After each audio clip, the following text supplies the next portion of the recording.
بسم اللہ الرحمن الرحیم وصلی اللہ علی النبی الکریم رب اشرح لی صدری ویسر لی امری واحلل عقدۃ من لسانی یفقہوا قولی۔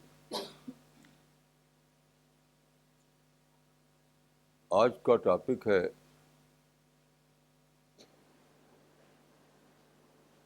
فریڈم آف ایکسپریشن اینڈ اسلام۔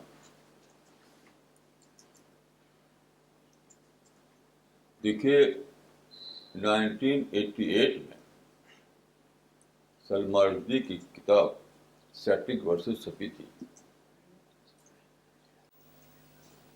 اس کے بعد علماء نے فتویٰ دیا کہ یہ فعل قابل گردن زدنی ہے، جو آدمی اس کو مار ڈالے اس کو $1 انعام دیا جائے گا۔ ساری دنیا کے تمام علماء اس کے حق میں بولنے لگے، صرف میں اکیلا تھا کہ میں نے کہا کہ یہ بالکل غلط ہے۔ بال رشدی کو تو نہیں مار سکے وہ لوگ، فتویٰ دینے والے ختم ہو گئے۔ اچھا، اس کے بعد پھر اور قصے ہوئے، جیسے ڈنمارک کا کارٹون چھپا، اور کچھ قصے ہوئے۔ ابھی حال میں امریکہ میں فلم بنی نیشنس آف مسلمس۔ تو ان واقعات کو لے کر پچھلے تقریباً 25 سال سے ساری مسلم دنیا میں ہنگامہ جاری ہے اس کے خلاف۔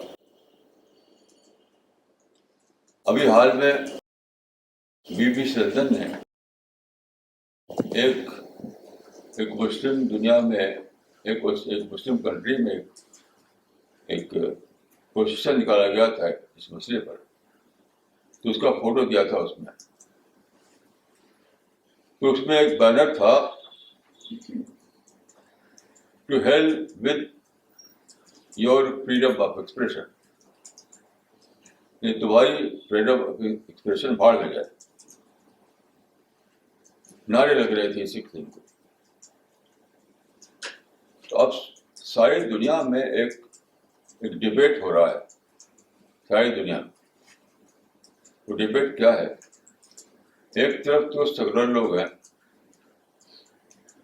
وہ یہ کہہ رہے ہیں کہ کتاب لکھنا، فلم بنانا، آرٹیکل چھاپنا، اسپیچ دینا، یہ ایک آدمی کا رائٹ ہے، جب تک وہ وائلنس نہ کرے، وہ کسی کو فزیکل ہارم نہ پہنچائے۔ تو یونیورسل نارم جو آج کا ہے، اس کے مطابق یہ ہر انسان کا ایک رائٹ ہے، یہ ہیومن رائٹس میں شامل ہے۔ ایک طرف تو وہ لوگ یہ کہتے ہیں، دوسرا مسلمان یہ کہتے ہیں کہ یہ ہم اس کو ایکسیپٹ نہیں کریں گے۔ سارے مسلم دنیا، عرب سے لے کر عجم تک، صرف میں ہی اس میں ایکسیپشن ہوں، بس یہی ایک ہی بولی بول رہے ہیں، ایک ہی بولی۔ ابھی مصر کے جو پریزیڈنٹ ہے، ابھی وہ گئے تھے امریکہ، وہاں پہ یونیورسٹی میں ان کی تقریر تھی، وہاں بھی ایک بات بولے وہ، کیونکہ آج جو چھوٹے ہیں، پڑھے لکھے ہیں یا عام لوگ ہیں، سب یہی بول رہے ہیں۔ اس طرح سے دنیا میں ایک امیج بنی ہے، یا ایک تصور بنا ہے کہ اسلام فریڈم آف ایکسپریشن کا مخالف ہے، جبکہ سیکولر سویلائزیشن جو ہے وہ اس کی حامی ہے۔ اس لیے آج میں نے سوچا ہے کسی پر میں کچھ اپنے خیال ظاہر کروں۔ دیکھیے، میں نے ساری عمر اسلام کو پڑھا ہے، اور میں کہہ سکتا ہوں کہ اسلام پر جو وہ کتابیں ہیں جو آتھینٹک کتاب سمجھ جاتی ہیں، ان سب کو میں نے پڑھا ہے انشاءاللہ۔ تو میں کہہ سکتا ہوں کہ یہ بالکل ہی بیس لیس بات ہے یہ کہنا کہ اسلام میں فریڈم آف ایکسپریشن نہیں ہے۔ اسلام میں freedom of expression absolute sense میں ہے، ایبسلوٹ سینس میں. میں اس کی مثال دیتا ہوں. دیکھیے سب سے پہلی مثال کیا ہے. اللہ تعالیٰ نے انسان کو پیدا کیا، یعنی آدم کو. آدم پہلے انسان تھے. تو اللہ تعالیٰ نے اعلان کیا کہ انسان زمین کا خلیفہ ہوگا. خلیفہ مطلب ہوگا زمین کا انچارج ہوگا، آزاد ہوگا. وہ پوری طرح آزاد ہوگا اپنے ایکشن کے لیے. تو فرشتوں کو اس پر آبجیکشن ہوا، شک ہوا. انہوں نے کہا کہ اتجعل فیہا من یفسد فیہا، کیا زمین پر آپ ایسے کو بسا رہے ہیں، ایسے انسان کو جو وہاں فساد کرے، خون بہائے. گویا کہ فرشتوں نے اپنا ڈسنٹ شو کیا، ڈسنٹ یا اختلاف رائے کیا. یہ پہلا واقعہ تھا اختلاف رائے، ڈسنٹ کا. تو اس وقت کیا ہوا، یہ ڈائریکٹ اللہ تعالیٰ کی اسکیم سے ڈسنٹ کرنا تھا. اللہ تعالیٰ نے یہ نہیں کہا کہ تم کیا جانو، تم کو ہلاک کر دیتا اللہ تعالیٰ ان کو. اللہ کی شان یہ کن فیکون. وہ کہتا ہے کہ فرشتوں تم ہلاک ہو جاؤ تو سب ختم ہو جاتا ہے. لیکن اللہ تعالیٰ نے کیا کیا، اپنے جو ریزن پیش کیے رہتے ہیں، ریزن سے ان کو سیٹسفائی کیا. اس کا مطلب کیا ہوا کہ انسان کی پیدائش کے وقت ہی اللہ تعالیٰ نے ایگزامپل سیٹ کیا خود اپنی ذات سے کہ انسان کو پوری طرح فریڈم آف ایکسپریشن حاصل رہے گی. اختلاف رائے کا حق حاصل ہوگا. جو اس سے متفق نہ ہو تو وہ اس کو مار نہیں سکتا. اس کو حق ہے کہ وہ ایک جوابی ریزن پیش کرے، اس کو مطمئن کرے، بس اس سے آگے وہ کچھ نہیں کر سکتا. تو اسلام میں یاد رکھیے اظہار خیال کی آزادی ایبسولوٹ رائٹ ہے انسان کا، کوئی اس کو ابائش نہیں کر سکتا. آپ کو اختلاف ہے تو آپ اپنی دلیل دیجیے، اپنی ریزن پیش کیجیے، اپنی لاجک پیش کیجیے. اچھا ایسا کیوں ہے؟ دیکھیے سادہ بات نہیں ہے. اللہ تعالیٰ نے انسان کو پیدا کیا ہے کس لیے؟ سارے لوگ جانتے ہیں کہ امتحان کے لیے، ٹیسٹ کے لیے. لیبلوکم ایکم احسن عملا. قرآن میں بابا بتایا گیا ہے کہ انسان کی پیدائش کا مقصد ابتلا ہے، ٹیسٹ ہے. یہ زمین ہمارے لیے ٹیسٹنگ گراؤنڈ ہے. اب آپ جانتے ہیں کہ ٹیسٹ کے لیے آزادی لازمی ہے. آزادی نہیں تو ٹیسٹ نہیں. تو اللہ تعالیٰ کا جو کریشن پلان ہے اس میں انہیرنٹلی یہ شامل ہے کہ انسان کو آزادی رہے گی. آپ سے آزادی اگر چھین لی جائے تو پھر فریڈم، تو پھر ٹیسٹ کس بات کا ہوگا؟ کسی کا ہاتھ باندھ دیں، پاؤں باندھ دیں، زبان بند کر دیں، سوچنا بند کر دیں، تو پھر ٹیسٹ کا کوئی سنس نہیں رہتا. تو اس لیے آزادی، اظہار خیال کی آزادی، ڈسنٹ کی آزادی، فریڈم آف ایکسپریشن، یہ بلا شبہ اسلام کے مطابق ہر عورت اور ہر مرد کا ایبسلوٹ رائٹ ہے. Absolute right. اس میں صرف ایک ہی کنڈیشن ہے، وہ یہ کہ آپ کسی کے لیے ہارمفل نہیں بن سکتے.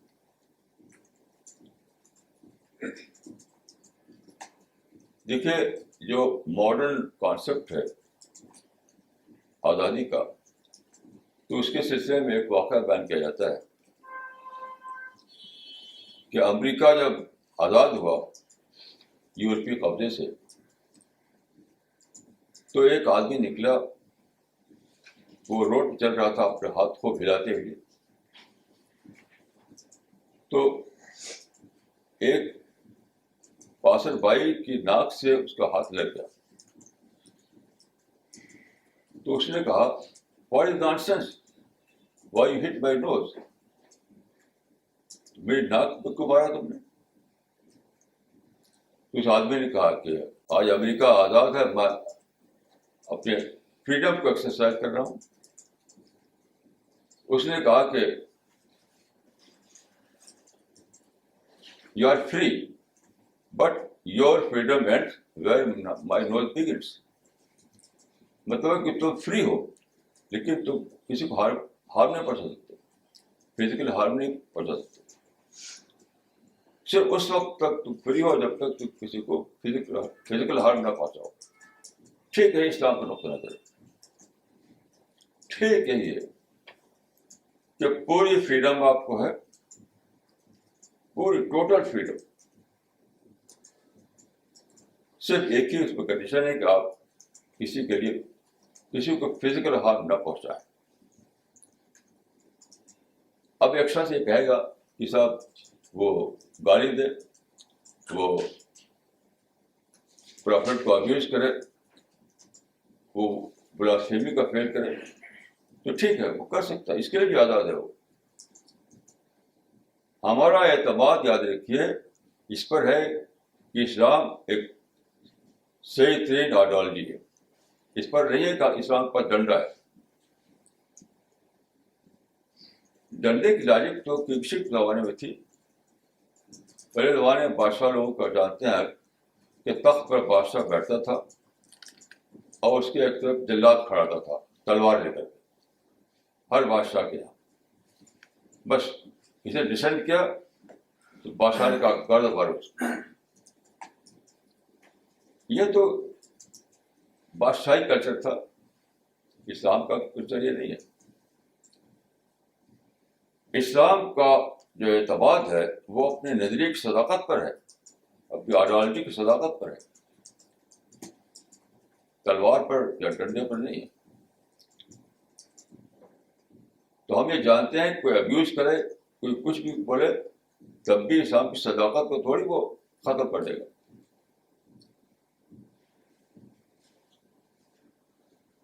کوئی اگر کہتا ہے کہ اگر میں کہتا ہوں کہ 2 اور 2 مل کر 4, اب کوئی مجھے ڈنڈا مارتا ہے تو کیا آپ سمجھتے ہیں کہ اس سے یہ سچائی ختم ہو جائے گی؟ یہ 2 اور 2 مل کر 4 ہوتے ہیں, وہ اپنی جگہ باقی رہے گی. جیسے گلیلیو کو آپ جانتے ہیں, گلیلیو کے زمانے میں وہاں چرچ کو بہت پاور ملا ہوا تھا, ان کی اپنی انڈیپینڈنٹ عدالتیں تھیں. تو گلیلیو نے کہا کہ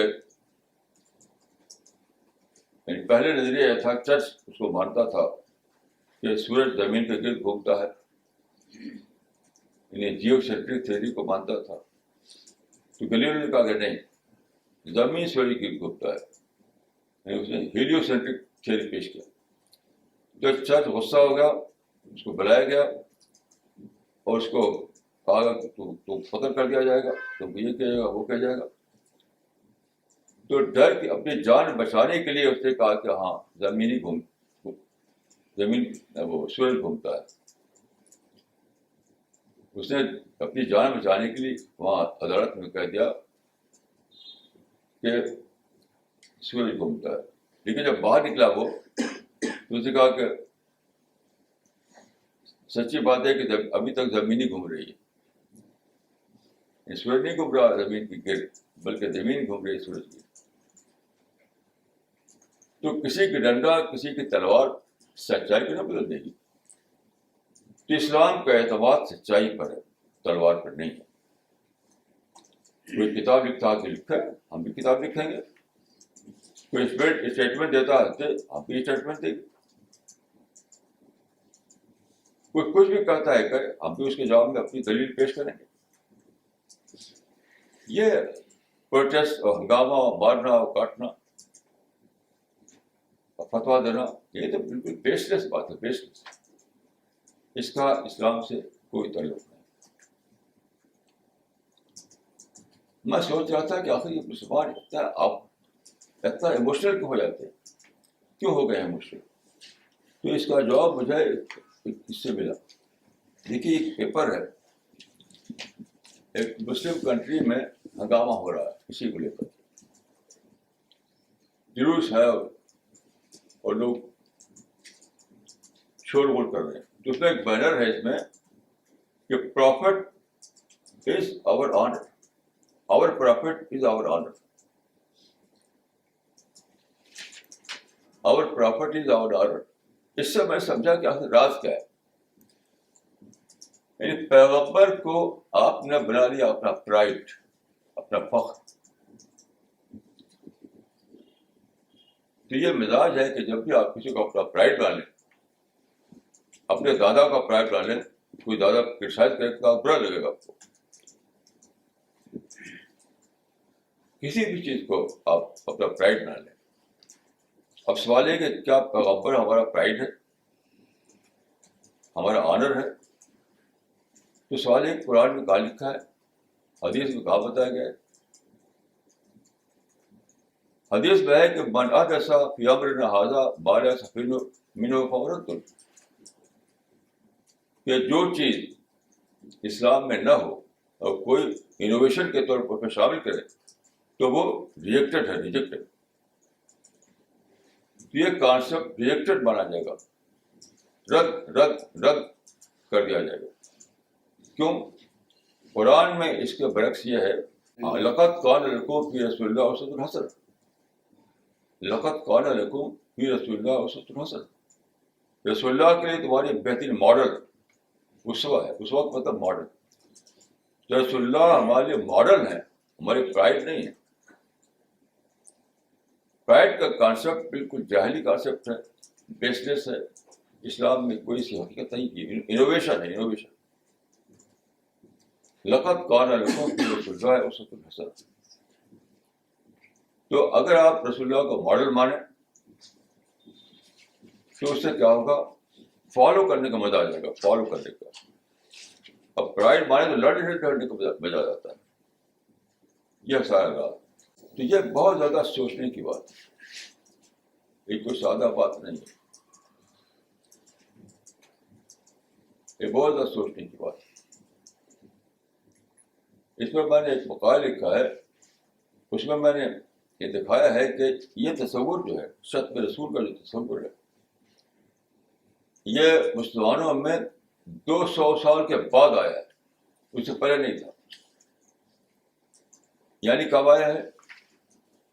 جب مسلم امپائر قائم ہوا، مسلمان کی بڑی بڑی سلطنتیں قائم ہوئی، تو اس زمانے میں جو تھا کلچر وہ تھا الناس علی دین ملوکہم، لوگ بادشاہ کے مذہب پر ہوتے ہیں. جیسے آپ جانتے ہیں کہ یورپین بادشاہ تھا کانسٹنٹین، وہ جب کرسچن ہوگا تو سارا یورپ کرسچن ہو گیا. کانسٹنٹین فرسٹ جب کرسچن ہو گیا تو سارا یورپ کرسچن ہو گیا. اس زمانے میں یہی ہوتا تھا، راجا، بادشاہ، سردار جس مذہب کو اختیار کرے سب لوگ اسی مذہب کو لیتے ہیں. تو جب مسلم امپائر قائم ہوا تو ماس کنورژن ہوا، ماس کنورژن. اب یہ ماس کنورژن جو ہوا تھا کہ بے شمار لوگ اسلام میں داخل ہو گئے، تو ان کی تربیت نہیں ہو سکی، ایجوکیشن نہیں ہو سکی، تو پچھلے خیالات کو لے کر کے انہوں نے اسلام میں داخل کر دیا. اس طرح کی چیزیں جو ہیں یہ کیا ہیں؟ اسلام وائشن آف نان اسلام ہے. یہ یعنی جاہلی زندگی جو ان کی تھی، پہلے کی زندگی، اس میں جو باتوں کو مانتے تھے وہ. تو تعلیم ہوئی نہیں، تربیت ہوئی نہیں، بس کلمہ پڑھ لیا، کلمہ پڑھ کے اسلام میں داخل ہو گئے. ماس کنورژن کا مطلب یہ ہوتا ہے. تو پچھلی باتوں کو انہوں نے اسلام میں انٹیکٹ کر دیا، صرف نام بدل کر. تو بلاسفیمی کا کانسیپٹ کرسچن کانسیپٹ ہے. اس کرسچن کانسیپٹ کو ایک عربی لفظ بول کر کے، ست کا لفظ بول کر کے اسلام میں داخل کر دیا. جیسے انڈیا میں آپ دیکھتے ہیں کہ یہاں بھی بانس کا وزن ہوا، تو بہت سی چیزیں جو یہ لوگ پہلے جو ان کی عادتیں تھیں، جو رواج تھے، اس کو اسلام میں داخل کر دیا انہوں نے. اسی کو تو بدعت کہتے ہیں. بدعت کیا ہے؟ اس لیے رسموں کا اسلامائزیشن ہے. تو یہ کچھ بھی اس کی حقیقت نہیں ہے. اسلام میں ایک کتاب لکھی ہے، ایک وہ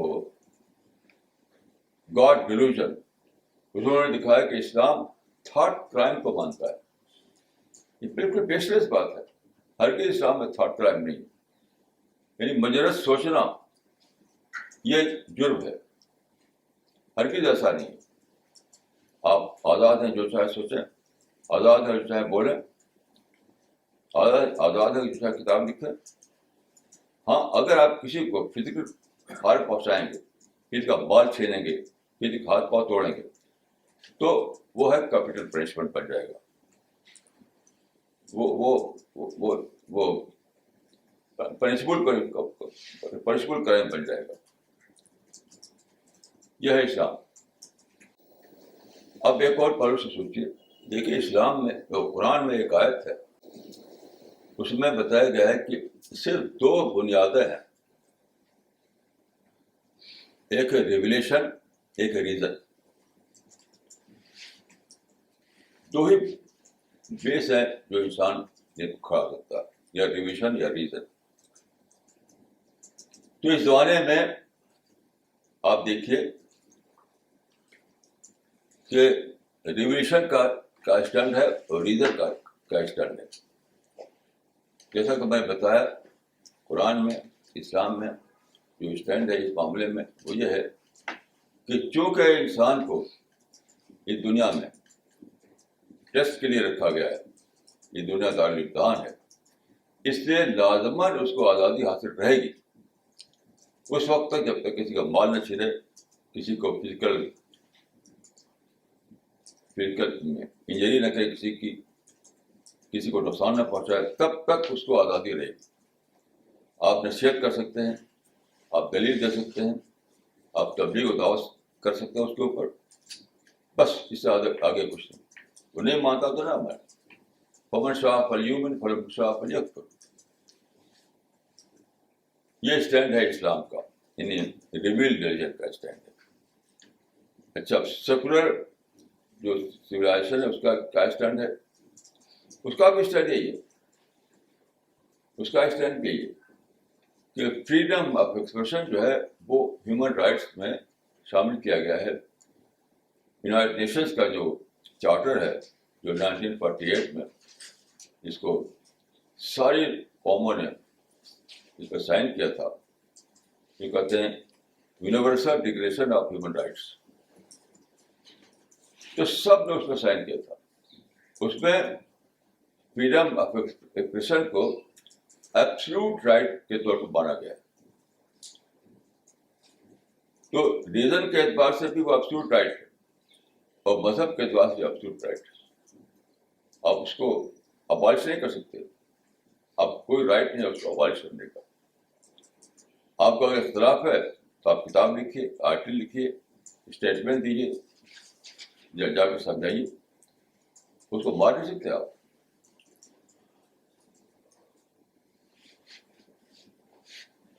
دوسری بات اس میں بہت امپورٹنٹ بات یہ ہے کہ مسلمان یہ کہتے ہیں کہ to help with your freedom of expression. لیکن یہ سادہ بات ہے، یہ آپ کو منافقت تک لے آتی ہے. منافقت اس کا جو اینڈ ریزلٹ منافقت ہے. وہ کیسے ہے؟ جو لوگ یہ کہتے ہیں کہ freedom of expression absolute right ہے انسان کا، وہ کون لوگ ہیں؟ ویسٹرن نیشنز ہیں. ان کی دلیل کیا ہے اس کو سمجھیے. ان کی دلیل یہ ہے کہ دنیا میں جب آزادی نہیں تھی تو کوئی ترقی نہیں تھی. جب آزادی نہیں تھی تو کوئی ترقی نہیں تھی. مثال کو میں دیکھیے، رومن امپائر دنیا میں 2000 سال تک تھا، 2000 ایئرس. لیکن تاریخ بتاتی ہے کہ ان 2000 سالوں میں کوئی سائنٹیفک ڈیولپمنٹ نہیں ہوا، کیونکہ وہ ہر نئی چیز کے مخالف تھے. دیکھیے یہ جو ایمپرر جو ہوتا ہے، یہ کنگ ہوتا ہے، اس کو ہمیشہ ایک ہی چیز کا سب کا کنسرن ہوتی ہے کہ اس کے خلاف کوئی ریوولٹ نہ ہو، بس کوئی اس کے امپائر کو کوئی خطرہ نہ بنے. تو ہر نئی چیز کے خلاف ہوتے ہیں. وہ سمجھتا ہے کہ میں جو ہے وہی رہے. چنانچہ یہ بتایا جاتا ہے کہ رومن فوجیں جب گریس میں داخل ہوئی تھی، یونان میں، تو وہاں پر ایک کوئی فلاسفر تھا جو زمین پر بیٹھا ہوا میتھمیٹک کا ایک پرابلم سالو کر رہا تھا. آپ جانتے ہیں اس میں کاغذ وغیرہ بدل نہیں ہوا کرتا تھا، تو وہ زمین پر صاف ہموار زمین پر بیٹھا ہوا ایک میتھمیٹکس کا پرابلم سالو کر رہا تھا، لکھ رہا تھا. تو جب آرمی وہاں داخل ہوئی، جانتے کیا ہوا؟ اس کو تلوار مار کے اوپر گردن سے اس کا سر جدا کر دیا گیا، کیونکہ وہ ایک نیا کام کر رہا تھا. بادشاہی دور میں، جو کہ فرینچ ریولیوشن سے پہلے ساری دنیا میں تھا، بادشاہی دور میں نئی چیز کے سخت خلاف ہوا کرتے تھے. خود اسلام کے زمانے میں بھی یہ حالت قائم تھی. مثلاً دیکھیے، مکی دور میں جو واقعات ہوئے اس میں سے ایک واقعہ یہ ہے کہ قبائل عرب جو تھے وہ کعبہ کی زیارت کے لیے مختلف علاقوں سے آیا کرتے تھے ہر سال. ایک سال ایسا ہوا کہ جب قبائل آئے، رسول اللہ صلی اللہ علیہ وسلم گئے وہاں پر تبلیغ کے لیے، قرآن لوگوں کو بتانے کے لیے. تو اس میں ایک قبیلہ تھا، اس کا نام تھا بنو شیبان. اس کے پاس آپ گئے تو آپ نے قرآن سنایا ان کو، اس توحید کی بات بتائی. جو سردار جو تھا وہ متاثر ہوا، اس کو آپ کی باتیں اچھی لگی، لیکن اس کو مانا نہیں. کیوں؟ اس نے دلیل یہ دی تھی، آپ وہ کتاب ہمارے پاس موجود، جہاں بھی دیکھ سکتے ہیں آپ، کہ ہم جہاں رہتے ہیں وہ عرب کی وہ سرحد ہے جو ایران سے ملتی ہے.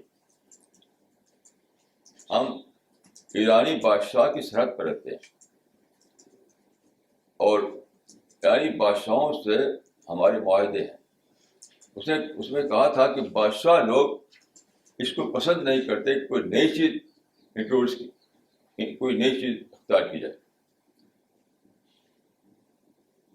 کوئی نئی چیز اختیار کی جائے. تو آپ کی چیز جو ہے ایک نئی چیز ہے. دنیا جو ہے وہ جو دنیا کا جو اس وقت کلچر ہے وہ صرف کلچر ہے.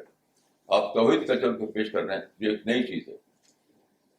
تو اس نے کہا کہ شاہان کسرا جو ہے اس کو پسند نہیں کریں گے.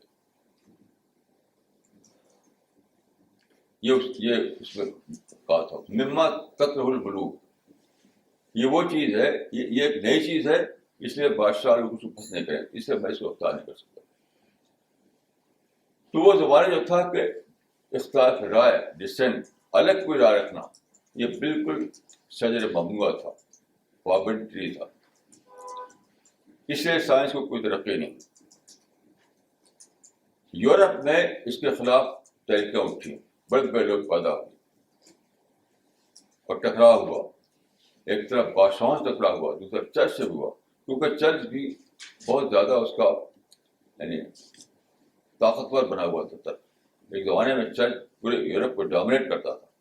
اگرچہ بادشاہتیں تھیں، اگرچہ ملکوں میں بادشاہ ہوا کرتے تھے، لیکن چرچ کا زبردست ڈومینیشن تھا ان کے اوپر. تو چرچ بھی سخت خلاف تھا کسی نئی چیز. تو زبردست ٹکراؤ ہوا یورپ میں. آپ رینیسانس کی ہسٹری پڑھ لیجیے، رینیسانس کی ہسٹری. میں آپ کو صرف 2 کتاب کا حوالہ دیتا ہوں. ایک بادشاہوں سے ٹکراؤ کا اور دوسرے چرچ سے ٹکراؤ کا. بادشاہوں سے ٹکراؤ کی کہانی آپ جاننا ہے تو آپ پڑھیے روسو کی کتاب سوشل کنٹریکٹ. سوشل کنٹریکٹ جس کا پہلا سینٹینس ہے کہ man was born free but I see him in change. تو بادشاہوں سے زبردست ٹکراؤ ہوا, یہاں تک کہ بادشاہت ختم ہوئی, پہلے فرانس میں, اس کے بعد پورے یورپ میں. تب وہاں پر آزادی آئی, تب سائنس کی ترقی شروع ہوئی. یہ معاملہ چرچ کے ساتھ پیش آیا, چرچ سے زبردست ٹکراؤ ہوا. چرچ نے گلیلیو کو اور بہت سے لوگوں کو بالکل زبانتی کر دی. تو آخر کار یہ یعنی وہ لوگ جیتے اور چرچ کو انہوں نے ایک چھوٹے سے رقبے میں رہنے پر مجبور کر دیا. اگر آپ اٹلی جائیں تو وہاں پہ بہت ہی چھوٹا سا رقبہ ہے, بہت چھوٹا, جن کو کہتے ہیں ویٹیکن. ویٹیکن ہمارے دلی کے کالج سے بھی چھوٹا ہے. بس اسی میں چرچ کا سارا معاملہ ہے. باقی سارا یورپ اس سے یعنی باہر ہے, اس سے آزاد ہے. اس کی کہانی آپ جاننا چاہیں تو اس کی آپ پڑھ لیجیے ڈریپر کی کتاب conflict between science and religion. تو ایک طرف بادشاہوں سے ٹکراؤ ہوا اور بادشاہوں کو انسیٹ کیا گیا اور ڈیموکریسی دنیا میں آئی, ڈیموکریسی. دوسری طرف چرچ کو انسیٹ کیا گیا, اس کو ویٹیکن میں یعنی محصور کر دیا گیا اور پھر لوگوں کو آزادی ملی. اس کی کہانی آپ دیکھ لیجیے conflict between science and religion, Draper کی کتاب. تو یہ یورپ ان سب باتوں کو ایک اس تاریخ یورپ نے بنائی ہے اور اس کے بعد ترقیاں ہوئی. جتنی ترقیاں جو سائنٹیفک ڈیولپمنٹ اس کو ہم کہتے ہیں اسی کے بعد ہوئی. اس ساری ترقیاں ویسٹرن سویلائزیشن, ماڈرن پروگریس, جو کچھ بھی ہے وہ ہوا. یعنی یورپ کے ان قوموں نے بہت ہی ایک نیا دور پیدا کیا. مثال کے طور پر دیکھیے, ایک مثال لیجیے آپ کہ قدیم زمانے میں دنیا 4 چیزوں کو مانتی تھی, یعنی میٹر, پلانٹ, اینیمل. بس یعنی 3 ڈائمینشنل ورلڈ میں تھی دنیا ہزاروں سال سے. مغرب نے کیا کیا کہ میٹر کو حرکت دے دی, حرکت یعنی موونگ میٹر وجود پایا. موونگ میٹر, یہ جو ہوائی جہاز ہے, یہ جو موٹر ہے, جو مشینیں ہیں, یہ جو موبائل ہے, یہ ٹیلی فون, یہ سب کیا ہے؟ موونگ میٹر ہے. کمیونیکیشن, ایج آف کمیونیکیشن کیا ہے؟ یہ موونگ میٹر ہے. تو 3 ڈائمینشنل ورلڈ کو انہوں نے 4 ڈائمینشنل ورلڈ میں پہنچا دیا. کیسی عجیب بات ہے. اب دنیا جو ہے میٹر, پلانٹ, اینیمل اور ایک موونگ میٹر, ایک اور دور, اس سے اتنی ساری ترقیاں.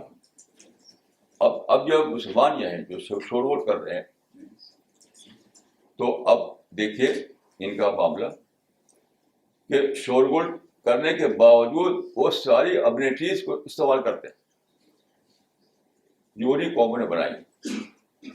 جتنی ترقیاں ہیں, جتنے جو ماڈرن امینٹیز ہیں, جتنی بھی شاندار گھر, شاندار کاریں, شاندار ہوائی جہاز کا سفر, شاندار فرنیچر, شاندار ایجوکیشن, یہ اسی کا نتیجہ ہے. تو ایک طرف تو آپ کہتے ہیں کہ to help with your freedom of expression, اور اسی سے پیدا ہوئی ہیں. اسی کے نتیجے میں تو سارا سویلائزیشن دنیا میں آئی, ماڈرن امینٹیز آئی. تو کیا آپ اس کو چھوڑ سکتے ہیں؟ کیا آپ اس کو چھوڑ سکتے ہیں؟ اس کو مانے کہ آپ ایک طرف مخالفت کرتے ہیں پھر بھی انہیں کلچر کو لیے ہوئے ہیں. وہی ماڈرن امینٹیز, وہی ماڈرن کلچر, وہی ماڈرن ترقیاں جو کہ ان کی وجہ سے وجود میں آئی ہیں دنیا میں, اسی میں آپ پھر بھی جی رہے ہیں. یعنی گھڑی اور موبائل سے لے کر ہوائی جہاز تک سب نے انہوں نے بنایا اور اس کو دھوم سے استعمال کرتے ہیں, فون کرتے ہیں اس پر. اگر آپ ایسا کریں کہ فریڈم آف ایکسپریشن کے ذریعے جو دنیا میں جو تہذیب بنی ہے, جو کلچر دنیا میں آیا ہے, اس کو آپ چھوڑ دیں تو آپ جانتے ہیں کیا ہوگا؟ آپ اونٹوں کے دورے میں چلے جائیں گے, خچر کے دورے میں چلے جائیں گے, کچھ بھی نہیں رہے گا آپ کے پاس, سب کچھ انہیں لوگوں نے وجود کیا.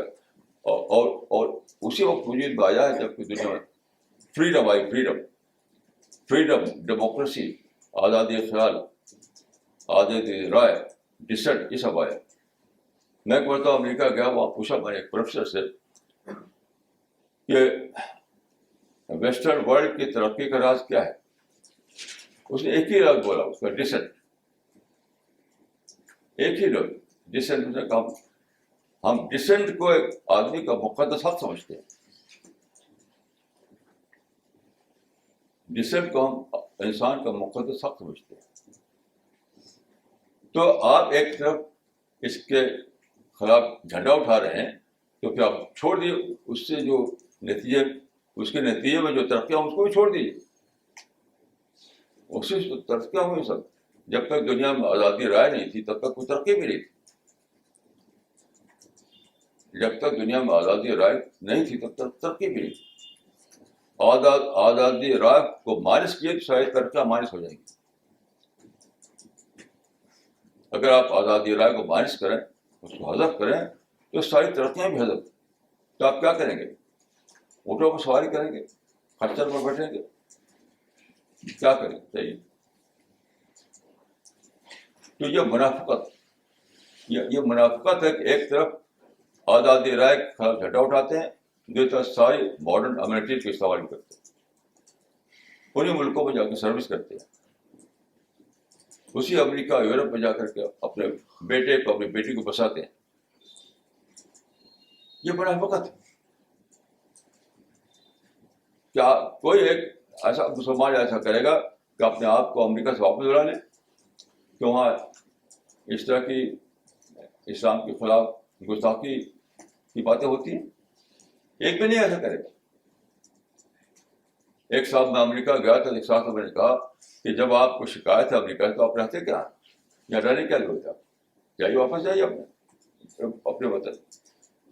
تو کیا کہا انہوں نے کہا کہ آدمی کا رزق جہاں رہے گا وہ تو وہاں جائے گا. تو میں نے کہا کیسی عجیب بات ہے کہ شیطانی ملک میں آپ کا رزق ہے اور آپ کا جو اسلامی ملک کا وہ رزق نہیں. آپ کا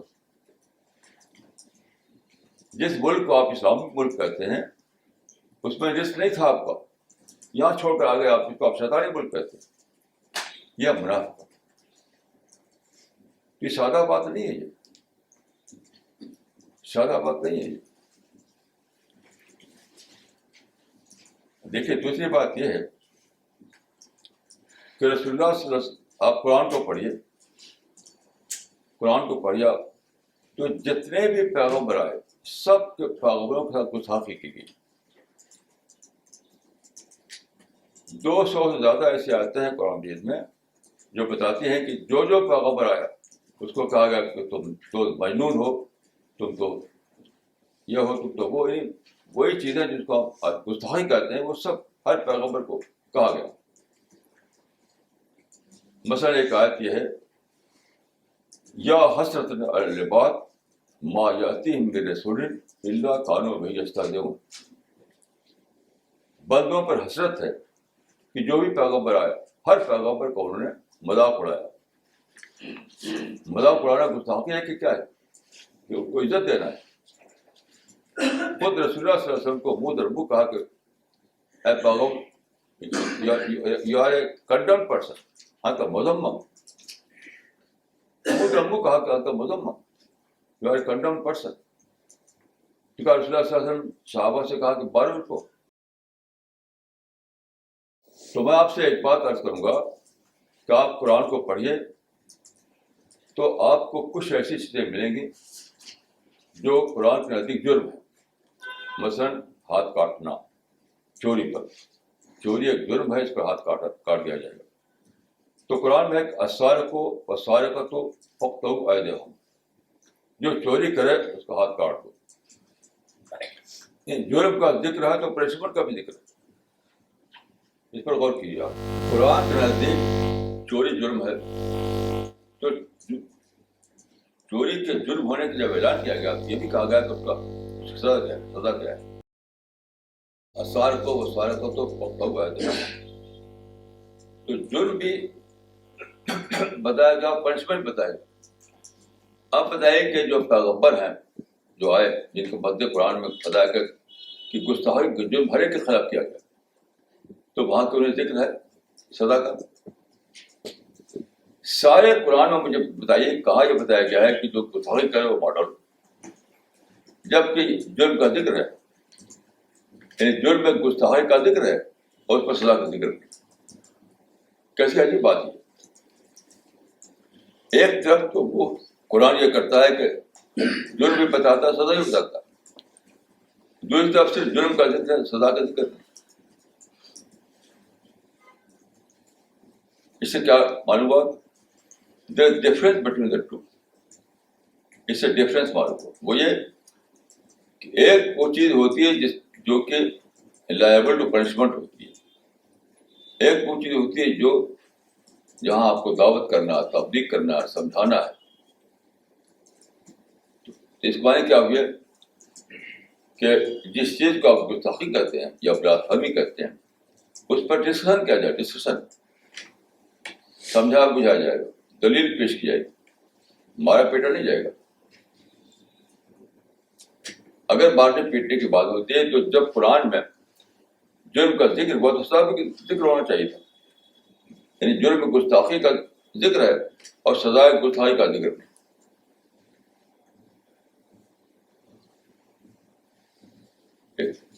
دیکھیے یہ سادہ بات نہیں ہے.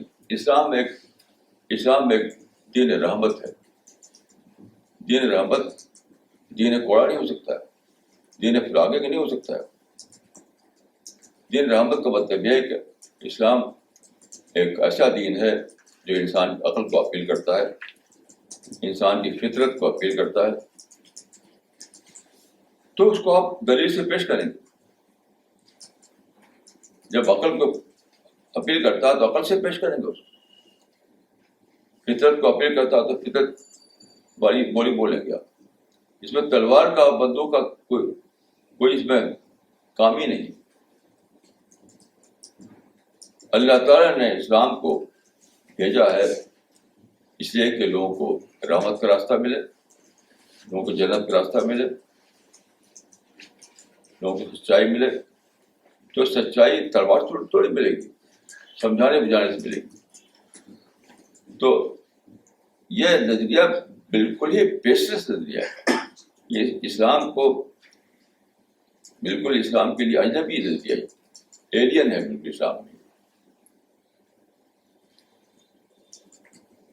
اب رسول اللہ صلی اللہ علیہ وسلم کو اس کو آپ دیکھیے, جب وہاں پر رسول اللہ کے خلاف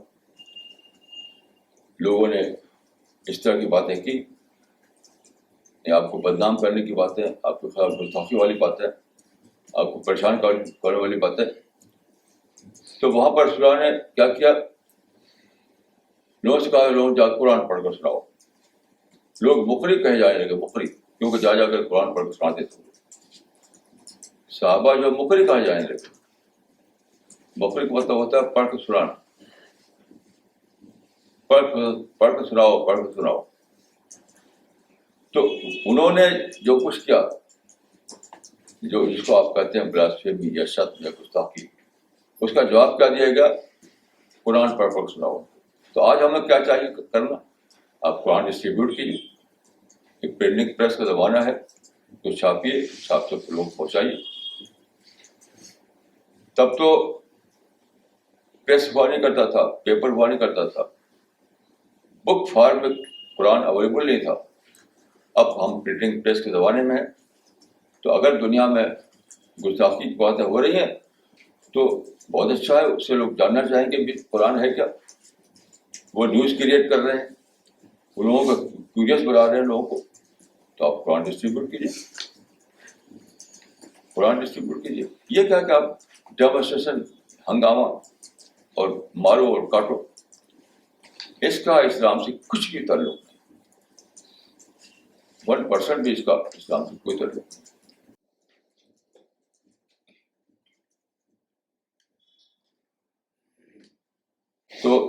جو رسول اللہ صلی اللہ علیہ وسلم کو اگر آپ ماڈل مانیں، یہ ماڈل رسول اللہ صلی اللہ علیہ وسلم کا، کیونکہ جب آپ رسول اللہ صلی اللہ علیہ وسلم کو اپنے فخر والے فخر، تو پھر آپ کو کچھ کرنا نہیں رہتا سوائے اس کے کہ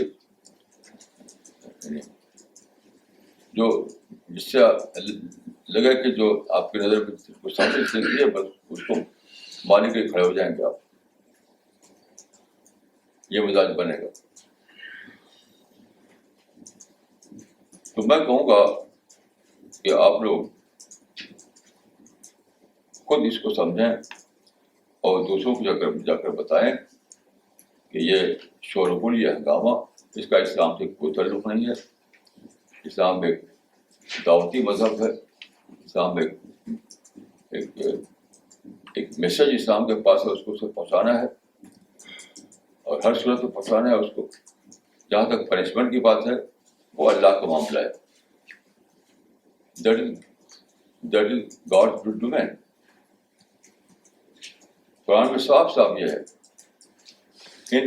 لست علیہم بمسیطر. مسیطر کا معنی کہ داروغہ، کہ تم ان کے اوپر داروغہ نہیں ہو.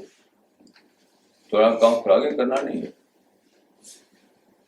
تمہارا کام پہنچانا ہے. تو یہ وہ کام کر رہے ہیں جو قرآن میں منع کیا گیا. لست علیہم بمسیطر. تمہارا کام فراغ کرنا نہیں ہے، تمہارا کام لوگوں کو مارنا پیٹنا نہیں ہے، تمہارا کام ہے بات کو پہنچانا. اس وقت یہ جو تقریباً 25 سال سے یہ جاری ہے، اس کی وجہ سے اسلام کی امیج بہت ہی خراب ہو گئی.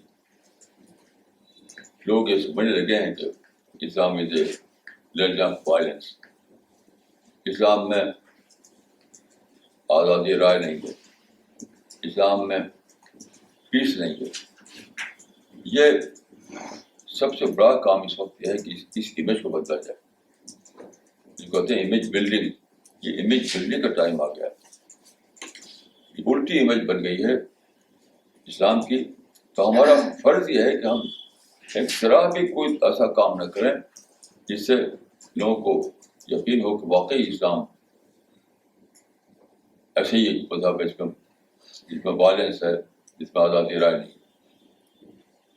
یہ فرض کے درجے میں ضروری ہے کہ ہم ایسی کوئی حرکت نہ کریں جس سے لوگوں کے اس شک کو تقویت پہنچے، ان کا شک یقین میں بدل جائے. فرض ہے ہمارے اوپر کہ ہم ایسا کوئی کام نہ کریں جس سے اسلام کی امیج بگڑتی ہو. یہ فرض کے درجے میں ضروری. تو کوئی بھی شخص جو اس معاملے کو جاننا چاہتا ہے وہ اس کو اس کی تحقیق کر سکتا ہے. میں آپ کو 3 کتابوں کے حوالے دیتا ہوں، دیکھیے جن موضوع پہ لکھی گئی ہیں، یعنی شتم کے موضوع پر. شتم کے موضوع پر پہلی باقاعدہ کتاب، باقاعدہ ایک موٹی کتاب جو ہوتی ہے لکھی گئی ہے غالباً ابن تیمیہ کی. غالباً ابن تیمیہ کی کتاب لکھی گئی ہے. وہ اسلام کے دور اول کے 600 سال بعد لکھی گئی. اس کا نام الصارم المسلول علی خاتم الرسول، یعنی آغاز اسلام کے 600 سال بعد. اس سے پہلے کوئی باقاعدہ کتاب میرے علم کی کتاب کی نہیں لکھی گئی. اس کے بعد دوسری کتاب جو لکھی گئی وہ 700 سال کے بعد، وہ سبکی کی کتاب ہے اس موضوع پر. پھر تیسری کتاب جو بڑی لکھی گئی اس موضوع پر وہ ابن عابدین شامی کی کتاب ہے. وہ اور بھی بات نہیں، وہ 1000 سال کے بعد لکھی گئی. تو شروع زمانے میں اس پر کوئی کتاب نہیں لکھی گئی تھی. دوسری کتاب بہت لکھی گئی، تفسیر پر، حدیث پر، بہت سیرت پر، تاریخ پر. لیکن شتم رسول کے سوال پر جو پہلی باقاعدہ کتاب لکھی گئی 600 سال بعد، 700 سال بعد، 1000 سال بعد. اس آپ سمجھ سکتے ہیں کہ یہ بات کا مسئلہ ہے. اسلام جب اپنے عروج پر تھا، جب اپنی حیثیت میں تھا، جب اسلام کے جب مسلمانوں کو بگاڑ نہیں آیا تھا، جو ادیبل اس کو ہم کہتے ہیں، تو زمانے اس کا وجود ہی نہیں تھا. یہ بات کوئی سب چیزیں ہیں. وہی میں نے عرض کہا کہ جب ماس کنورژن ہوا اور دوسری قوموں کے لوگ اسلام میں داخل ہوئے تو اس کے نتیجے میں ایسا باتیں پیدا کہ وہ لوگ جو اپنے خیالات کو کیسے لے کر آئے اس کو اسلامائز کرنا شروع کر دیا، اسلامی ٹرم میں اس کو بیان کرنا شروع کر دیا. تو یہ کوئی سادہ بات نہیں ہے، یہ بہت زیادہ سوچنے کی بات ہے. آپ لوگ خود بھی سوچیں اور دوسروں کو بتائیں کہ کوئی بھی ایکشن ہمارا جج کیا جائے گا قرآن حدیث سے، ہمارے ایموشن سے نہیں. ہمارے ایموشن سے نہیں، آپ کے جذبات کو ٹھیک رہتی ہے کہ لگے یہ انسان دوسرے انسانوں کو کنسرن نہیں ہے. اگر آپ یہ کہیں کہ ہمارے جذبات کو ٹھیک رکھتے ہیں تو یہ آپ کے ساتھ یہ مسئلہ ہے، یہ دوسرے انسان کا مسئلہ نہیں ہے. آپ اس کو مینیج کیجیے، اب خود اس کو سوچیے کہ آپ کو کیا کرنا ہے. مجھے ایک قصہ یاد آتا ہے کہ ایک شخص نے ایک شخص کی دعوت دی تو جو مہمان جو تھا اس کے سامنے کھانا رکھا گیا تو اس میں شہد بھی تھی، اچھے قسم کی شہد، زیادہ کافی شہد تھی. تو وہ مہمان جو تھا وہ شہد کو زیادہ کھانے لگا، اسی کو زیادہ کھائے چلا جا رہا تھا. تو جو میزبان تھا اس نے کہا کہ الاصل یحرق القلب، مطلب وہ چاہتا تھا کہ دوسری چیزیں کھائے، شادی کو ختم کر رہا کھا کر کے. تو اس نے کہا کہ الاصل یحرق القلب، کہ شہد جو ہے دل کو جلاتا ہے. الاصل یحرق القلب، شہد دل کو جلاتا ہے. تو جو مہمان تھا اس نے کہا یحرق ولکن قلبک، جلاتا ہے مگر تمہارا دل جلاتا ہے. تو تمہارا دل جلتا ہے جلے، میرا پرابلم نہیں، میں تو کھاؤں گا شہد. کوئی حال ہے سب. بھائی کسی کے دل دل کو ٹھیک دیتی ہے تو وہ خود اس کو مینیج کرے، خود مینیج کرے، دوسرے کا مسئلہ نہیں ہے. اور بہت ہی زیادہ ایک اس میں بہت ہی زیادہ یعنی شنیع بات، بہت ہی غلط بات یہ ہے. دیکھیے کہ جو میں نے عرض کیا آپ کو قصہ ملائکہ کا اور شیطان کا، ابلیس کا، اس کو لے کر سوچیے آپ کہ ابلیس جو تھا وہ اس پر غصہ ہو گیا کہ اللہ نے آدم کو خلیفہ بنا دیا اور کہا کہ لوگ جھک جائے اس کے آگے، آدم کے آگے، اور ابلیس کے آگے جھکنے کے لیے نہیں کہا، اس کو خلیفہ نہیں بنایا. یہ غصہ ہو گیا. تو وہاں پر آپ جانتے ہیں کہ تین تھے، یعنی ابلیس تھا، آدم تھا اور فرشتے تھے. تو فرشتے جو تھے انہوں نے اللہ کے اس فیصلے کو مان لیا، انہوں اس کو اس پر کوئی جھنڈا نہیں کھڑا کیا. تو اس پر غور کیجیے آپ. تو فرشتے کا کیس کیا تھا، ابلیس کا کیس کیا تھا. ابلیس کا کیس یہ تھا کہ ابلیس جو تھا وہ یعنی اس کا سیلف سینٹرڈ اپروچ تھا، اس کا یعنی اپنے لحاظ سوچتا تھا، اپنے لحاظ سے مجھے عزت ملے تو ملے، دوسرے کو عزت ملتی ہے تو میں نہیں مانوں گا اس کو. تو یہ تھا سیلف سینٹرڈ اپروچ. اس کے برعکس ملائکہ اپروچ کا یونیورسل اپروچ تھا. تو اللہ تعالیٰ نے یونیورسل اپروچ پسند کیا، سیلف سینٹرڈ اپروچ پسند نہیں کیا. اس معاملے میں دیکھیے مسلمانوں کا جو رخ ہے وہ سیلف سینٹرڈ اپروچ ہے کہ میرے دل کو ٹھیس لگ رہی ہے. شاید دنیا کو فائدہ جو ہو رہا ہے اس کو سوچیے آپ. اس آزادی کی وجہ سے دنیا میں ترقیاں ہوئیں، جب تک آزادی نہیں تھی تب ترقی بھی نہیں تھی. اور پھر ایک پہلو دیکھیے یہ بھی ہے کہ اسی آزادی سے ہم کو دعوت کی اپرچونیٹیز کھلی ہمارے لیے. لیکن جب تک آزادی نہیں تھی تب تک دعوت کے موقع بھی نہیں. پہلے زمانے میں آزادی بالکل نہیں تھی. خود قرآن میں دیکھیے کئی ایسی آیتیں ہیں. مثلا 3000 سال پہلے جب حضرت موسیٰ آئے مصر میں، فرعون کے سامنے دعوت پیش کی انہوں نے، تو فرعون نے کہا کہ میں تم کو قتل کر دوں گا، تم میرے دین کے سوائے ایک اور دین پیش کر رہے ہو تو میں تم کو قتل کر دوں گا. تو اس میں ایک انسان موجود تھا اس کے دربار میں جس کو رجل مومن کہا جاتا ہے. اس نے کہا کہ اتقتلون رجلا یقول رب اللہ، ایک آدمی کی تم اس لیے قتل کر دو کہ وہ کہتا ہے اللہ کا رب ہے. تو کیا قول پر قتل ہوتا تھا خدا نے، قول پر قتل. یہ دور تھا.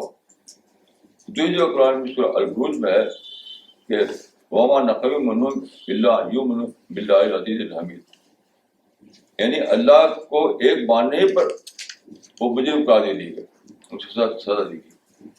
تو مجرد ایمان، مجرد قول، مجرد ایک الگ رائے، یہ اس زمانے میں جرم ہوا کرتی تھی. تو تبلیغ کے مواقع بند تھے، دعوت کے مواقع بند تھے. اب جو ہے دعوت کے موقع کھلے ہو گئے. جب دنیا میں آزادی آئی، رائے کی آزادی آئی، تو ہمارے بھی تو آزادی آئی. وہ استعمال کرتے ہیں تو وہ نہیں چاہتے، ان کو استعمال کرنے دیجیے. ان کو آپ اس کو دعوت کے لیے استعمال کیجیے. وہ اپنے لحاظ سے استعمال کرنے دیے ان کو، آپ اپنے لحاظ سے کیجیے. آزادی رائے کے مواقع کا بھرپور طور پر دعوت کے لیے استعمال کیجیے. تو دنیا کا قانون اللہ تعالیٰ نے بنایا ہے کہ ان مال عسر یسرا، یہاں یسر بھی آئے گا تو عسر بھی آئے گا. یعنی پرابلم بھی آئیں گے تو اپرچونیٹیز بھی ہوگی.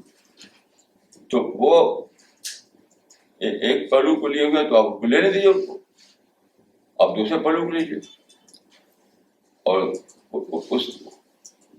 اس کو یعنی آزادی رائے کو بطور اپرچونیٹی کے لے کر آپ دعوتی کام کو آگے بڑھائیے. وہ قرآن کو ڈسٹریبیوٹ کیجیے، وہ اسلام باتیں لوگوں کو پھیلائیے. یہ ہے پازیٹیو اپروچ. تو میں دعا کرتا ہوں کہ اللہ تعالیٰ ہمارے اندر پازیٹیو اپروچ پیدا کرے اور نیگیٹو اپروچ کا ہمارے اندر خاتمہ ہو جائے. قول قولی ھذا واستغفر اللہ لی ولکم.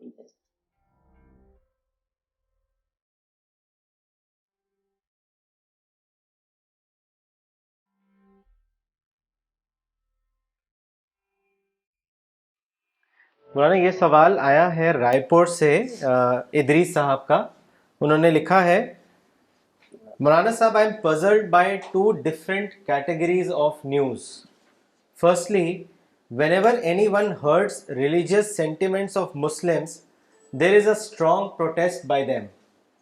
Secondly, Muslims themselves damage Buddha statues in Afghanistan, damages the Mahavir statue in UP. All this hurts religious sentiments of others. It shows that Muslims are practicing the same thing what it is fighting against. It is confusing. Are Muslims in principle against or in favor of the practice of hurting religious sentiments? Kindly comment. آپ صحیح کہہ رہے ہیں. جب آدمی emotional ہو جاتا ہے تو واسی بن جاتا ہے، کنٹراڈکٹری، اس کا بیہیویئر کنٹراڈکٹری بیہیویئر بن جاتا ہے.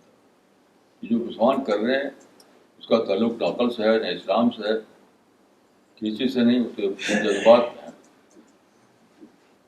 اس صرف یعنی اپنے سینٹیمنٹ کو جانتے ہیں، اپنے ایموشنز کو جانتے ہیں. بس جو آدمی بھی جذبات میں رہے گا وہ اس کا بیہیویئر جو ہے کنٹراڈکٹری بیہیویئر بن جائے گا. اگر عقل پہ ہوتے مسلمان تب بھی ایسا نہیں کرتے، اسلام پہ ہوتے تب بھی ایسا نہیں کرتے، پازیٹیو تھنکنگ کو اندر ہوتی تب بھی ایسا نہیں کرتے. وہ صرف جذبات میں بھرے ہیں، بس جذبات جذبات جذبات. اور ان کے جو سو کال لیڈر ہیں ان کے لیے ایک چیپ پراپرٹی گین کرنے کا بڑا آسان طریقہ مل گیا ہے. یہ سب مسلمان نہیں ہیں, یہ ان کے سو کال لیڈر ہیں جو ان کو بھڑکا کر کے ایسا کرتے ہیں. میں آپ کو ایک قصہ بتاؤں. امام تیمیہ جو اب امام کہے جاتے ہیں, خودان امام نہیں کہے جاتے تھے وہ, تو ان کی مشہور کتاب جو ہے الصارم المسلول علی شاتم الرسول. تو اس زمانے میں ایک قصہ ہوا تھا. ایک کرسچن نے رسول اللہ کے بارے میں کچھ کہہ دیا تھا, تو اس کے بعد انہوں نے یہ کتاب لکھی تھی. تو ابن تیمیہ نے تقریر وغیرہ کی اور ایک بھیڑ اکٹھا ہو گئی, اس کو لے کر کے وہ شام میں جو مسلم سلطان تھا اس کے پاس گئے. تو جانتے ہیں کیا ہوا؟ مسلم سلطان نے ابن تیمیہ کو کوڑے مروائے. آج جن کو آپ امام کہتے ہیں, جو اس کتاب کے رائٹر ہیں, ان کو کوڑے مروائے. آپ کو شک ہو تو آپ یہ ساری معلومات انٹرنیٹ پر موجود ہیں, آپ انٹرنیٹ پر دیکھ سکتے ہیں اس کو. اس نے سلطان نے کہا کہ تم نے تقریر کر کر بھڑکایا لوگوں کو, بھڑک اٹھے لوگ. میں نے کون جانتا تھا کس نے کہا کہ کس نے کہا. تو وہی قصہ آج بھی ہے. انسنس آف مسلم جو تھی وہ کہیں انٹرنیٹ پر تھی, کون جانتا تھا اس کو. یہ جو ہمارے سو کال لیڈر ہیں, یہی بھڑکا کر تقریر کرتے ہیں اور بھیڑ اکٹھا کرتے ہیں. اصل مجرم جو ہیں یاد رکھیے عوام نہیں ہیں, اصل مجرم وہی لیڈر ہیں جو تقریریں کرتے ہیں. جو قرآن میں اکابر مجرمی ہے, اکابر مجرمی کا مطلب یہ ہے کہ تقریریں کرنے والے جذباتی تقریر کر کر بھڑکا کر لوگوں کو بھیڑ اکٹھا کرتے ہیں. یہ ہے چیپ پراپرٹی گین کرنے کا بہت آسان نسخہ. تو ایسے لوگ ایسے ہی کریں گے, یعنی ان کا بہیویئر ہمیشہ کنٹراڈکٹری بہیویئر رہے گا. مولانا اگلا سوال کراچی پاکستان سے آیا ہے عبد اللطیف صاحب کا. انہوں نے لکھا ہے, قرآن و حدیث کے مطالعے سے یہ بات معلوم ہوتی ہے کہ ہر انسان موت آتے ہی اپنے انجام سے دو چار ہو جاتا ہے. دوسری طرف قرآن و حدیث سے ہی یہ بات واضح ہے کہ میدان محشر کی مختلف حالتوں سے گزرنے کے بعد ہر انسان یا جنت میں داخل ہوگا یا جہنم میں. مولانا صاحب اس مسئلے کو کس طرح سمجھا جائے, اس کو واضح کریں. دیکھیے یہ مسئلہ ہے ٹائم اینڈ اسپیس کا مسئلہ. تو ہم آپ ٹائم اینڈ اسپیس کی دنیا میں جیتے ہیں, اور وہ دور جو ہے آخرت کا وہ بیان ٹائم اینڈ اسپیس ہے, بیان ٹائم اینڈ اسپیس. تو جب تک آپ اس دور میں نہ پہنچا, آپ سمجھ سکتے ہیں, آپ کو صرف اجباری طور پر ہی اس کو ایمان رکھ سکتے ہیں. آپ بیان اسپیس اینڈ ٹائم کی جو دنیا ہے اس کو اجباری ایمان ہی کے ذریعے آپ سمجھ سکتے ہیں. اس کو ریزن آؤٹ نہیں کر سکتے آپ, کیونکہ آپ ریزن آؤٹ کریں گے تو ٹائم اسپیس کے اندر کریں گے, اور ٹائم اسپیس کی لینگویج سے اس کو ایکسپلین نہیں کر سکتا. یہ معاملہ جو ہے آئنسٹین نے کی جو تھیوری ہے, تھیوری آف ریلیٹیوٹی, اس سے بہت اچھی طرح یہ چیز کلیئر ہوتی ہے. میں نے لکھا ہے رسالے میں, اس کے اوپر آپ پڑھ لیجیے اس کو. دوسرا سوال بھی کراچی پاکستان سے ہے, مس سائمہ لطیف کا. انہوں نے لکھا ہے, ایک بھائی نے خوب محنت کی, اچھی ایجوکیشن لی اور اعلیٰ عہدے پر پہنچے اور اس کی معاشی حالت اچھی رہی. دوسرا بھائی سست رہا, محنت سے بھاگتا رہا, اس کی معاشی حالت اس کی اپنی نااہلی کی وجہ سے کمزور رہی اور وہ بھائی غربت کا شکار رہا. اب دوسرا بھائی کے بارے میں یہ کہنا کہ اس کی آزمائش غربت میں ہے, کس حد تک صحیح ہے؟ مولانا صاحب, اس دوسرے بھائی کے غربت کو کم آزمائش سمجھنا یا اس کی سست اور نااہلی کا نتیجہ ہے, اور اور اس قسم کے معاملے میں آزمائش کے مفہوم کو کس طرح سمجھا جائے، اس کے بارے میں بتائیں۔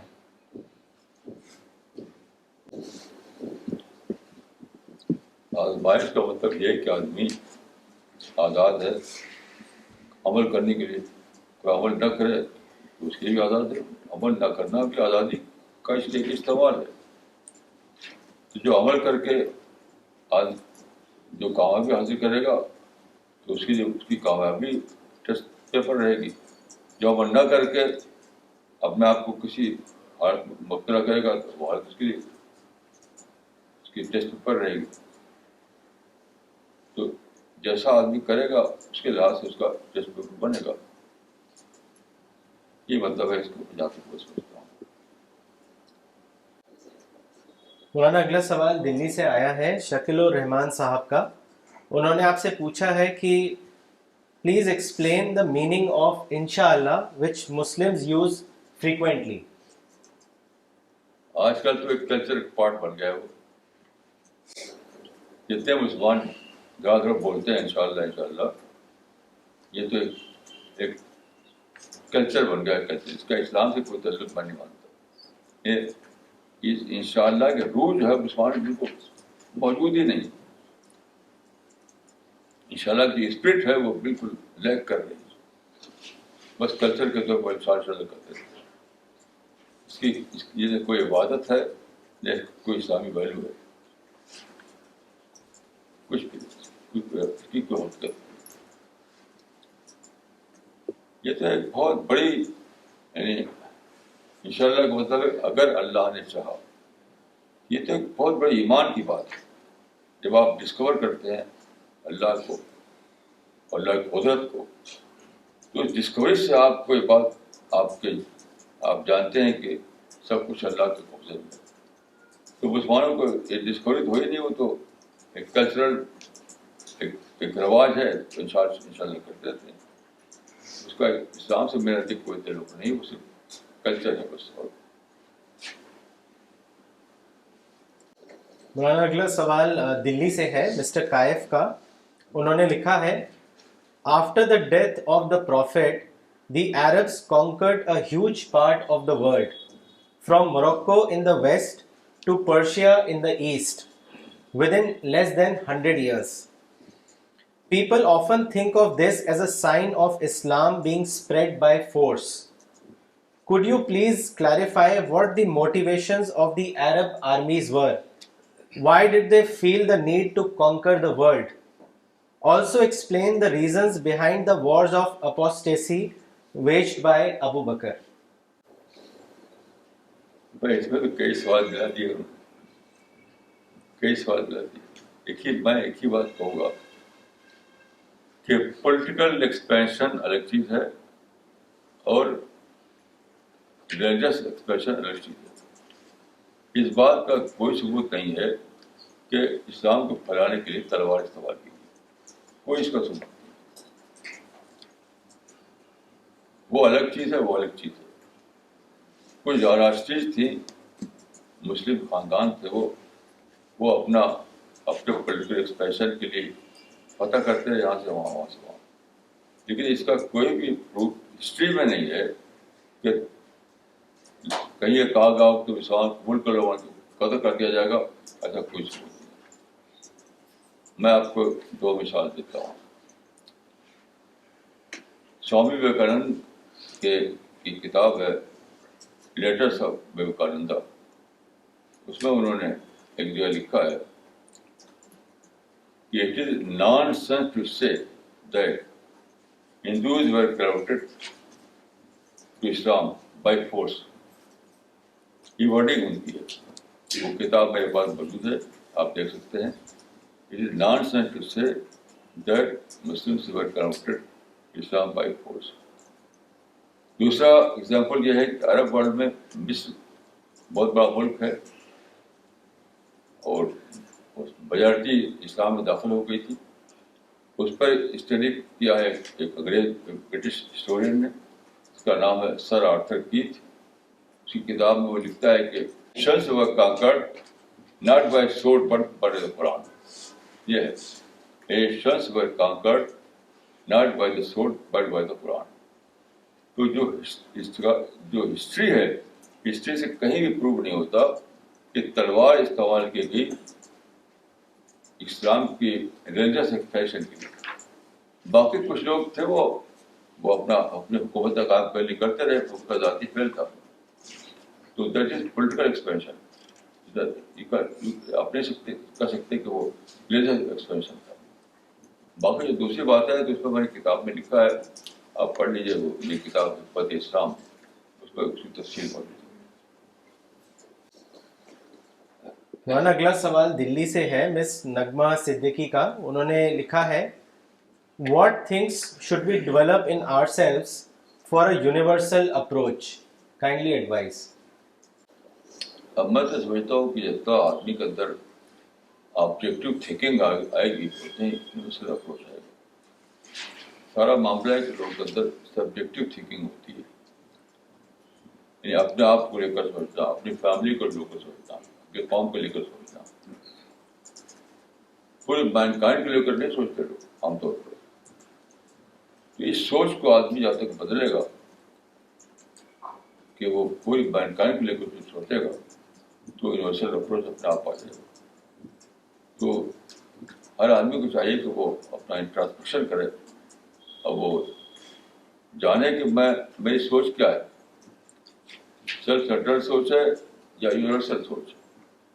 جو خود ہی آدمی اپنے کو جان سکتا ہے, خود ہی آدمی اپنے کو ٹھیک بھی کر سکتا ہے. مولانا اگلا سوال مسٹر رامیش صدیقی کا دلی سے ہے. انہوں نے لکھا ہے, I met a group of people who wanted to know my opinion on blasphemy. I said that the Quran does not prescribe any punishment for blasphemy.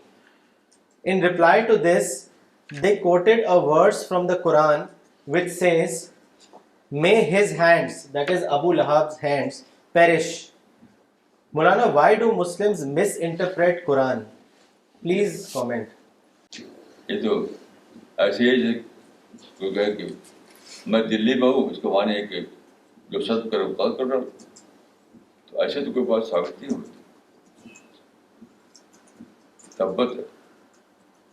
تبت یدا ابی لہب کے کوئی تعلق سب رسول سے مسجد سے نہیں.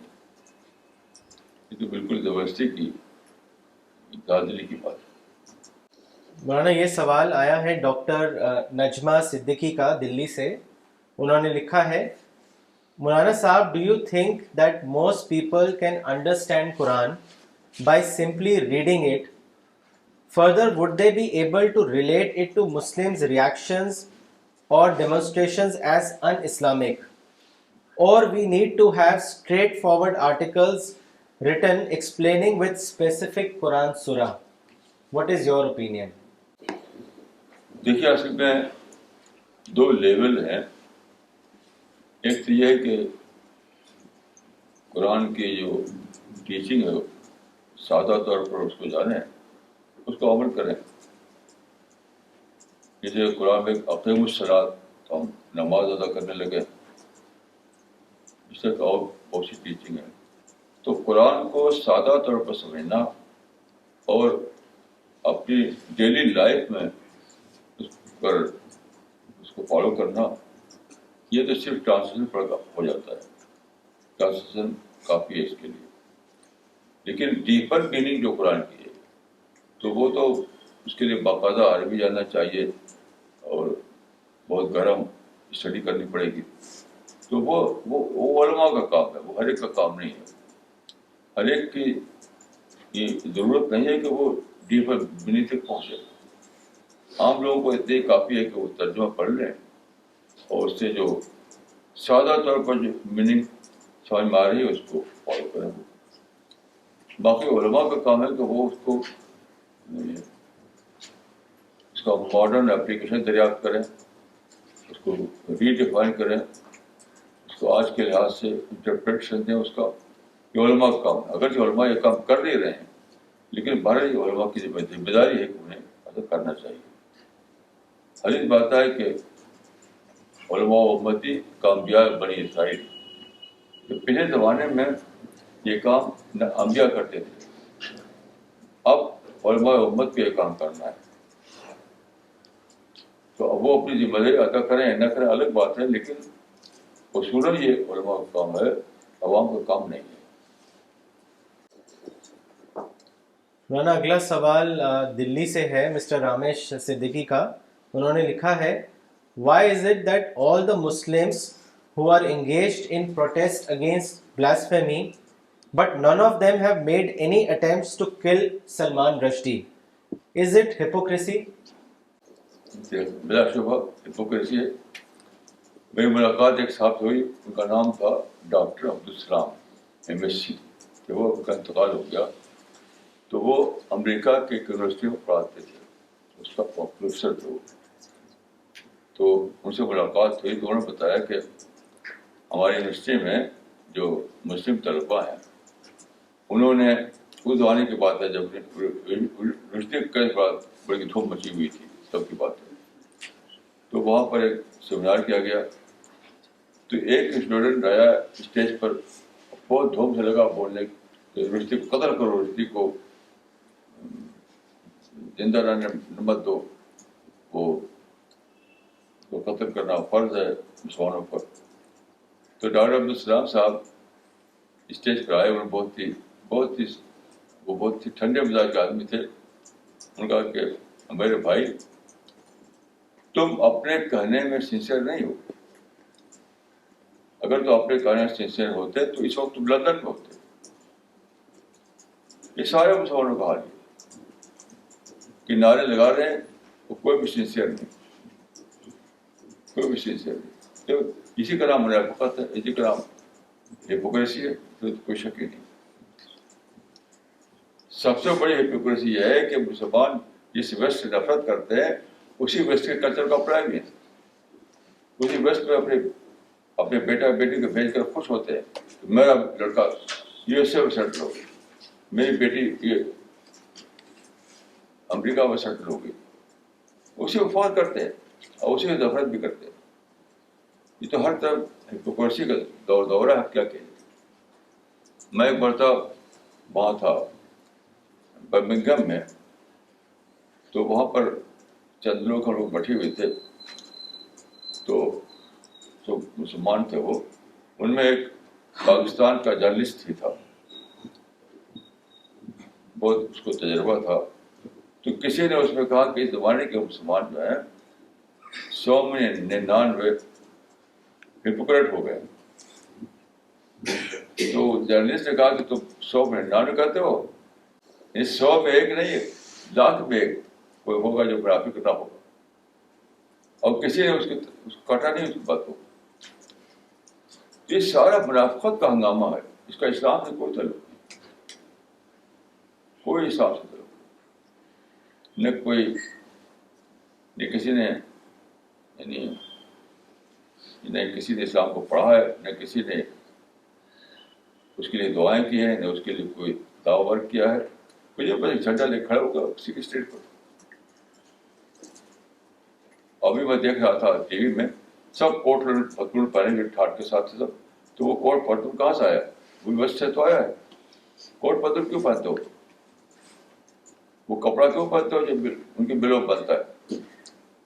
بہترین کپڑے پہنیں گے، کوٹ پتلون، اور شاندار ان کے جسم، سب وہ اسی پر جیتے ہیں سارے لوگ، اپنے بچوں کو اسی کلچر میں پالتے ہیں اور ڈر لگا رہے ہیں۔ جو بلا شبہ ہپوکریسی ہے، بلا شبہ منافقت ہے۔ اللہ تعالیٰ کے یہاں اس کا 1% بھی کوئی ویلیو نہیں، کچھ بھی ویلیو نہیں۔ مولانا اگلا سوال تمل ناڈو سے ہے مولانا اقبال عمری صاحب کا. انہوں نے آپ سے پوچھا ہے کہ پرامن احتجاج کیا ہوتا ہے؟ چند لوگ اس کو بڑی بات سمجھتے ہیں، اس کے بارے میں بتائیں. احتجاج چاہے پرامن ہو غیر پرامن، اسلام میں ہے ہی نہیں۔ احتجاج کا کانسیپٹ اسلام میں ہے ہی نہیں۔ پرامن ہو یا پرتشدد ہو، دونوں حالتوں وہ غیر اسلامی ہے۔ اس کا ثبوت یہ ہے کہ رسول اللہ کے زمانے میں کعبہ میں، جو کہ سب سے مقدس مسجد ہے گویا، اس میں کئی 100 کی تعداد میں بت رکھے ہوئے تھے، بت رسول اللہ نے کبھی پروٹیسٹ نہیں کیا, کبھی احتجاج نہیں کیا. کوئی ثبوت اس بات کا نہیں ہے کہ رسول اللہ نے صحابہ کو لے کر کے وہاں کوئی پروٹیسٹ کیا ہو. یہ تو بالکل اسلام سے کوئی بھی تعلق نہیں ہے. چاہے قرآن میں ہو تب بھی وہ غیر اسلامی ہے, قرآن میں ہو تب بھی وہ غیر اسلامی ہے. مولانا اگلا سوال رائے پور سے ہے, ادریس صاحب کا. انہوں نے لکھا ہے there are only two possible causes for blasphemy. First, ignorance, that is they don't know the truth. Second, propaganda, they know but intentionally spread the falsehood. Protest or violence are not effective tools to fight ignorance or propaganda. The effective tools are promoting education and propagating the truth. Incidents in past confirms that with reference to blasphemy, protests do not produce any positive results, while promoting education does. Maulana Sahab, why do ulemas and leaders do not learn this from their past experience? مجھے بہرحال آپ کی پوری بات سے میں agree کرتا ہوں, اس سے اتفاق ہے مجھ کو, پورا اتفاق ہے. باقی علماء جس زمانے میں ہے وہ عوام سے مختلف نہیں ہیں, وہ بھی جذباتی ہو گئے. مجھے ایک صاحب کو ٹیلی فون آیا تھا وہاں سے, ساؤتھ سے, کہ ایک وہاں باقاعدہ ایک عالم ایک صاحب ہیں, انہوں نے تقریر کی. تقریر بڑے جوش سے انہوں نے کہا کہ تم ہم کو گالی دو ہم برداشت کر لیں گے, تم مسلمانوں کو گالی دو ہم برداشت کر لیں گے, تو ہمارے پراپرٹی گالی دو ہم اس کو برداشت نہیں کر سکتے. یہ عالم کو بولی. تو میں سمجھتا ہوں کہ اس معاملے میں عالم اور غیر عالم سب برابر ہو گئے ہیں, سب جذباتی ہو گئے ہیں. کوئی بھی ان تمام دنیا بھر کے علماء میں اپنے سوا میں کسی کو نہیں پاتا جو اس معاملے میں ایکسیپشن, کوئی ایک بھی نہیں, کوئی ایکسیپشن نہیں. کیونکہ جذبات میں بہہ رہے ہیں, نفرت میں بہہ رہے ہیں. اب کیا کیا جائے کہ اللہ تعالیٰ کا فیصلہ ہوگا اس بات کا, دنیا میں ہم اس کا فیصلہ نہیں کر سکتے.